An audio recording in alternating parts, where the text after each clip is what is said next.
Let's get back to the start. Oh man, it was my connector. I bought a new microphone, so it'll come in May. So until then, okay, let's get back to the start of my introduction. I was hoping to make this short, but it'll have to be again. Right, last year, I made a. So you guys can hear me well. I saw I can also hear myself, so yes, you can also hear me well. Last year, I made a video or a few videos, basically indicating that Neanderthals had produced art. One of them was I mentioned that in Gotham's cave in Gibraltar, Neanderthals had used stalactites. And if you guys want to know what's the difference between stalactites and stalagmites, stalactites are the ones that grow down. Stalagmites are the ones that grow up. They are the secretions in water, groundwater, that seep into caves. And as they drip, they deposit on the top stalactites and they grow up stalagmites. So if you ever want to say, oh, look, a stalactite, do you know that they grow down? So it's sort of a little bit of trivia, so you guys know. And that was not that they had used, the Neanderthals had used in Gotham's cave, which was also the last place on Earth where Neanderthals survived. So they died there. In Gotham's cave in Gibraltar, very, very southern tip of Spain, where the big rock is. It's a British colony, and I hope it remains that way forever. Just so you say. Now, getting back to Gotham's cave, they found that inside the cave, the Neanderthals had made a structure, a circular type of structure, using the stalactites and to depict something that is called art, because it has no function at all, structural function. It is basically a decoration and so on. I also talked about, which the link is in the description, where Neanderthals had used eagle talons to make necklaces. The study and the actual article is also there. The article that I'm going to discuss today is that apparently Neanderthals, or basically us sapiens, were not the only ones that made cave paintings. And a couple of sites in Spain have been found, according to these archaeologists, because this is a very recent article. They've only published it last week, and we're going to discuss it. If this is the data that they provide shows that the Neanderthals had been making cave art paintings in caves at least 20,000 years before we arrived, modern humans, H. sapiens sapiens. And we shall discuss this article. The actual study is in the description. Thankfully, it is a PDF which is freely available to everyone, so it's not behind a paywall, so you guys can have read at your leisure. And I hope you do, because it's quite interesting. Now let's start off. It's published in I've chosen this article instead of the mainstream media, because this is more scientific and hasn't as much superfluous and crap that mainstream media continues to put out. So let's continue. Designs at 3 Spanish sites are thought to predate human arrival in Europe by at least 20,000 years. And this is some of the picture inside a cave. It says a ladder-shaped figure in this cave wall in Spain dates back to at least 64,000 years. The credit is P. Saura. Now, Neanderthals painted caves in what is now Spain, Iberian Peninsula. Northern-ish Spain, I would say. It's in the Cantabrian Mountains, so you guys can see a geographical reference. Before their cousins, H. sapiens, arrived in Europe, according to research published today, that was last week, the week just we ended, the findings suggest that the extinct hominins, not hominids, hominins. Even this nature gets it wrong. I've described what is the difference between a hominin and a hominid, so I won't get into that. I apologize for my excitement. Oh no, my slight tiffness, because it's a beginner's mistake. Damn it. So once assumed to be intellectually inferior to humans, may have been artists with a complex beliefs. Yes, we know that Neanderthals have a preconception of being brutes, the archetypical knuckle-dragging brutes that they are, low intelligence, etc. That is a stereotype that I am trying to, with all my passion, to dispel. And when I see these articles, at least they give me hope. And until they provide this article, a bit of a disclaimer, is just one study. I want to see a couple more to either confirm or debunk, but we will assume the data is valid. Well, the data is valid. It's just interpretation that is not. But let's get back to it. So ladder-like shapes, dots, and handprints were painted in stencils deep in cave in 3 sites in Spain. Their precise meaning may forever be unknown. We do not know what any of the cave art, pictographs, cave engravings, rock engravings, whatever, we do not know their meaning, and we cannot assume to know what their meaning are. We don't have a Rosetta Stone to decipher them, so that we don't know what they mean. Basically, if anyone says, "Oh, we know what they mean," no, they are lying. They are they are lying. No, it's not. That doesn't work like that. Says Alistair Pike, an archaeologist at the University of Southampton, UK, who co-authored the study.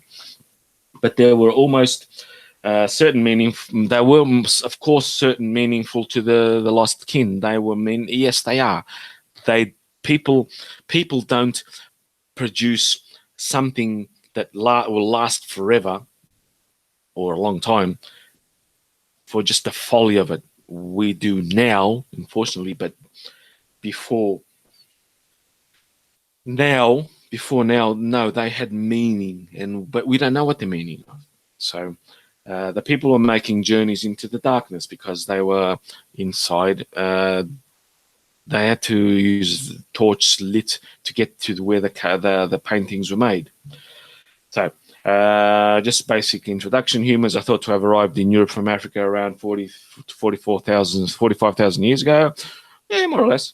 3 caves in different parts of Spain yielded artwork that are at least 65,000 years old, according to uranium thorium dating of the calcium carbonate. That is what makes the stalactites and stalagmites, but it also drips down walls and makes a layer, a secreted layer, which as the time passes, water flows down that cave face, that wall. It leaves a film of that calcium carbonate. So this was formed on top of the art. So these mineral deposits develop slowly, obviously, because it takes a long time to make a stalactite, stalagmite. Same process, but instead of dripping down from the ceiling, it just flows down the wall. As water containing calcium comes into contact with the cave surface, the water also contains trace elements of uranium from the rock. Yes, it does. There is uranium in every granitic, specifically granite, because in northern Spain, northern Portugal, even where I am, especially where I am, the ground is granitic, which has uranium traces. we here, because our houses are made of stone, granitic stone, we need to open our windows at least every couple of days to air it out so there's not an accumulation of the radon gas. Just a little bit of a little bit of the context. So, but we know participate levels of uranium in the rock. The water contains trace element. As the calcium carbonate has precipitated out of the water, as it evaporates, the water evaporates, but it just lays there. The clock of some sorts begins to tick as uranium decays into thorium at a steady known rate. That is called radiodating. Radiocarbon dating, uranium thorium, uranium lead. There are so many clocks that we can use, dating methods that use the decaying method, and the clocks are steady. They are not influenced by anything, and uranium thorium is one of them. So that is a valid dating method, by the way. So uranium thorium dating has been used in geology for decades, but has seldom been employed to estimate the age of cave art till now. So some archaeologists are skeptical of the approach, as they should be. Even I'm, until we get independent confirmation, one study does not make a nest, as they are saying out. We need more than one study. So I hope this brings about more than one study. If they can confirm or debunk, that is what is awesome, the scientific method. And that is why I will follow it till the end. So with some archaeologists skeptical, they suggest that the calcium carbonate could have dissolved and recrystallized after it has first formed. The process could have also washed away some uranium, making the sample of minerals appear older than it is. Perfectly valid questions. Absolutely. Nothing to point out here. Yes, you have to be very, very, very careful, especially when it's something as exciting in my part. It'll be controversial in others, but it's exciting in my part. It has to be triple, quadruple, quintuple checked. And until it is independently confirmed using the scientific method where they reproduce to the exact T, the exact amount, everything that was used to make the first finding, and it's confirmed in the second finding, then we will know if it's true or not. But this study is valid until it's debunked. That's my position.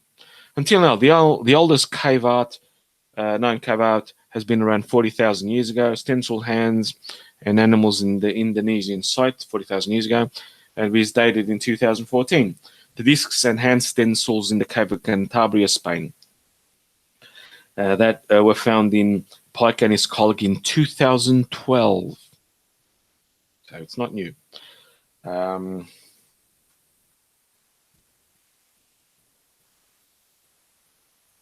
I think I can produce this video. I'll check out anyway.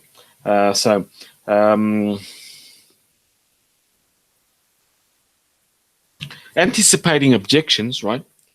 The actual Pike, he knew what this would be really, really controversial, exciting in my perspective. The team collected samples from the outer, middle, and inner layers of the calcium carbonate crust.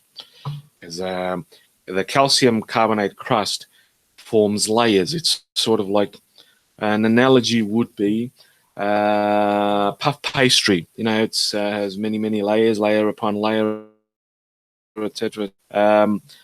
That is exactly how even stalagmites, you cut them transversely, you will see rings, like tree rings, because each layer leaves a ring, etc., etc. You can date them. Well, you cannot date them, but you can. Yeah, you can date them using this technique, or even other techniques which I don't know. I know enough of the radiometric dating and even in the indirect dating methods, but to know what basically stratigraphy. The oldest layer is at the bottom. and this is what they're analyzing. So the inner layer samples closest to the art yielded the older states, and the outer samples of had the younger states, because there would have been later layers of precipitation. We can't now. The scientists are saying we can't think of any process that would recrystallize the calcite and keep them in a stratigraphic order. That's why I tend to accept this study, because it comes back almost to the old creationist thing, that the flood conveniently.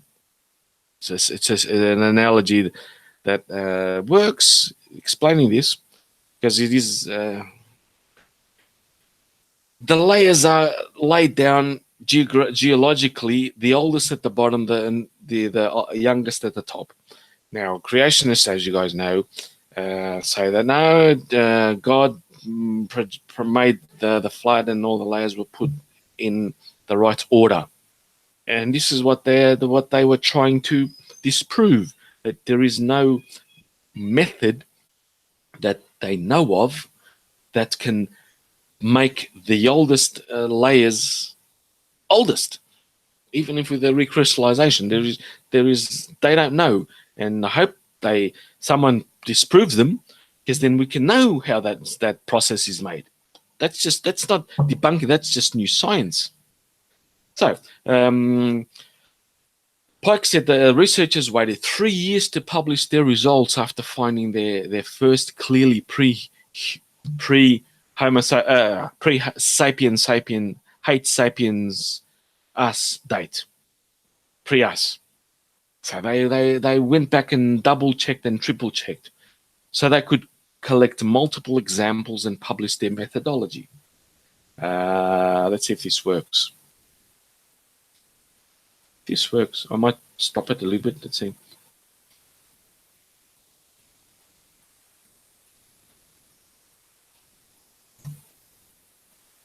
Oh, it's not working. Bugger it. You guys can watch it after your leisure. It's not working. They're stupid. My internet's slow. I apologize. But in this article, you guys can watch the video. So some archaeologists, however, remain unconvinced. In my opinion, we have to be cautious with these quite old results until we have a much larger corpus of dating results.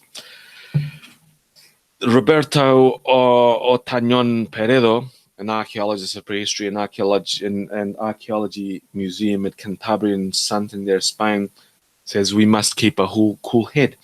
Yes, we should, but we should not just dismiss outright data as itself.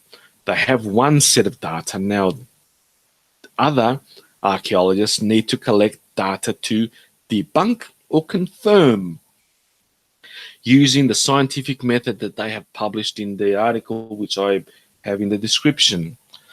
So that is obviously how scientific method works. It is human independent.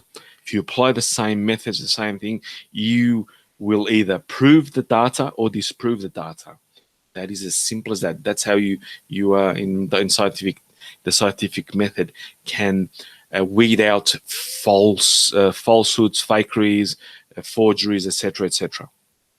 I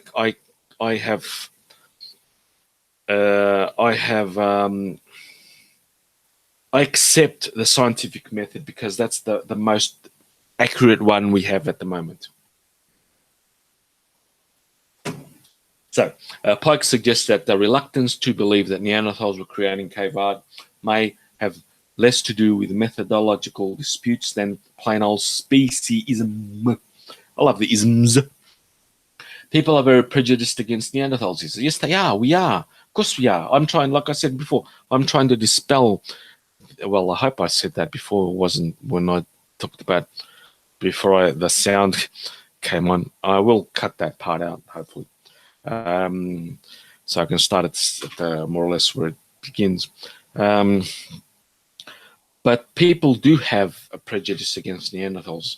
They are the archetypical knuckle-dragging brutes of historicity, history, they are the savages, etc., etc. I've been, I will try and I will fight to my last breath to try to dispel these stereotypes. And articles like this give me data, not beliefs or whatever. This is data, pure data. It has to be disproved. Archaeologists now have to go out in the field and try to disprove this study. This is like the benchmark. Okay, I have this here. Now you guys go out and try and disprove me. Prove me or disprove me. That's the only way I can go. So, Paulo Villa, an archaeologist who studies Neanderthal culture at the University of Colorado Boulder, says that Neanderthals have an undeserved reputation of moronic brutes, like as I just said. Paula, as I said, Paula.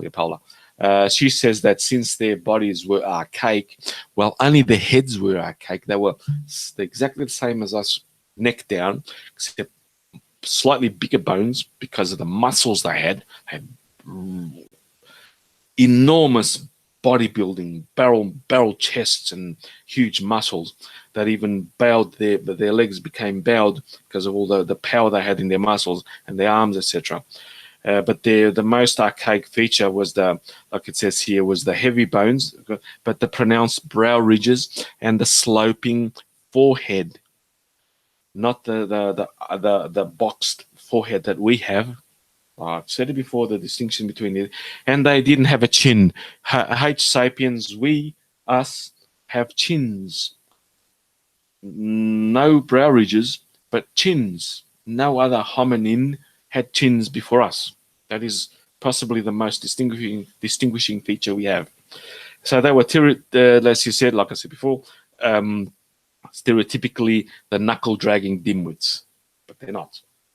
And I've made enough videos to show that they're not. So this assumption has fed into hypotheses, I should say, about their extinction. We haven't proven them, so they're still hypotheses, which have tended to hinge on humans out-competing slower, dumber Neanderthals. Villas just gave the most low-effort response to what was asked of her. I would have said something different. I would not go for the most easily available stereotypical response. We don't know how they became extinct. I won't repeat what I've said in previous videos. They may have been already in decline. They may have just been incorporated into us as we have genetic material from them. There are so many features, many possibilities of why they became extinct. Maybe H. sapiens introduced a new disease that just wiped them out. That's not uncommon. It's not unknown. It could happen. It's happened before, not that recently. In many areas where humans got into contact with each other. The Americas, the Australasia, etc., etc. Africa even. There are many places. So this assumption has fed into, like I said, but Villo's a careful review of the research shows that no support for a cognitive gap between Neanderthals and modern humans. Of course there is. And I've been saying that since I started making my videos on Neanderthals. There is no that much of a cognitive gap at all, if there is one, between our cousins, our Neanderthals, and us. So newer hypotheses instead focus on factors such as low population density and, like I said, the assimilation by breeding with humans. Easy. So the latter, like Art, Pike and his colleagues ascribed to Neanderthal artists, has itself inside its rectangular forms faint paintings of animals. These remain a mystery, but Pike speculates, or he hypothesizes, that they might have been the result of modern humans coming in and and that in their own art. Humans and Neanderthals may have thought alike, similar. They may have interbred or even, but in a way they even collaborated artistically. Possibility. So, in conclusion, including this, there is data available that Neanderthals produced art, that the dates are there. They just have to now be confirmed by independent means or debunked. And that is how I end this article, basically. So let's get into the questions from the chat. Hello everyone, how are you? Sorry about the part at the start where the sound didn't work, but I will fix that. I'll fix that. I will just edit out that part. Hopefully, Google Hangout app can do it for me. I've done it before, but let's see. First question.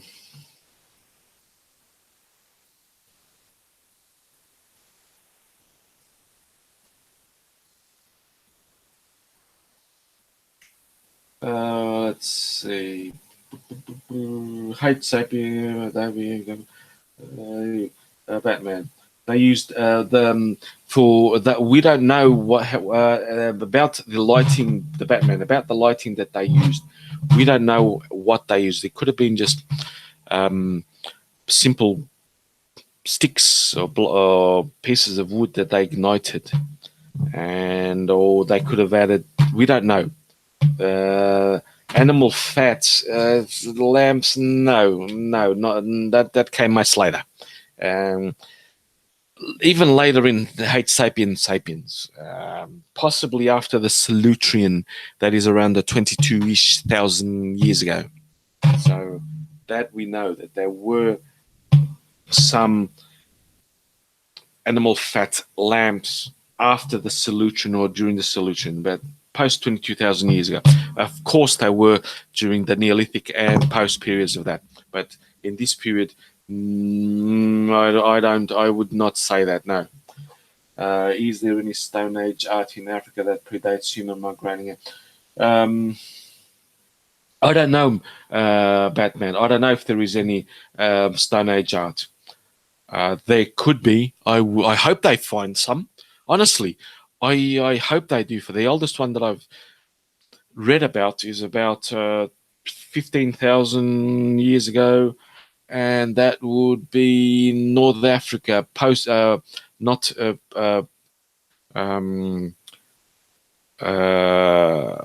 below the Sahara, above that, Northern Africa, that I know of. What else? The other questions. Yes, Batman, Neanderthal lives matter.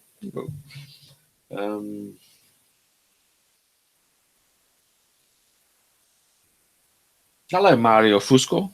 Glad you. Hope you liked my video. Your new one here.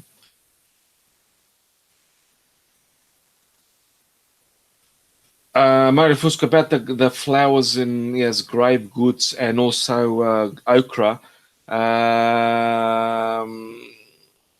It's debated, but it hasn't really been debunked. We shall wait for new data because they did bury their dead. I hope this doesn't demonetize me, but it's a fact. They buried their deceased people, and Mario, some have found pollen mixed on top of within the grave of the Neanderthals. What else? No, mate, Batman, you're never spamming, my friend. No. You ask questions. Oh, Beach Price. Someone asked if there was art found in Africa from before migration. I don't know. I haven't seen. I have not seen any studies on that. Like I said before, the oldest that I've found, that I've read about, is around the 1500-ish, 15,000 years, 20,000 years in northern Africa. I don't know. I'll look into it because it could make a really interesting video. So yes, and that's about it. I think I'll end it here. And I hope you guys enjoyed this stream. Sorry about the no sound at the start. I do not know what happened. It's my microphone. Like I said, I've ordered a new one. It's coming in April or May. I should be able to set it up a bit better than it is now. And I always have these glitches at the start. Well, it's part of it. So good night, everyone. And